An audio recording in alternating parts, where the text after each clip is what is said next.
بصي ده كان شكله كده وتقيل جدا، قوامه تقيل، اللي هو يعتبر زي عصير، اكنك انت بقى ايه مسبكه كده عصير. هبتدي اللي انا اعبيه في الكيس. تمام. انا هحط في كل كيس شويه كده حلوين، اللي هم مثلا يعملوا لي ايه، على كل كبشه تعمل لي ايه كوبايه. ما انا لسه ما ازود لها الميه والسكر، هيبقوا حلوين قوي معايا ايه، كمثلا 5 6 كوبايات او 7 كوبايات عصير.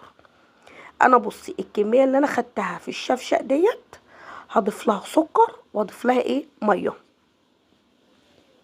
وهضربها معاكوا ايه في الخلاط، عشان خاطر اوريكي برضو هو بيتحضر ازاي.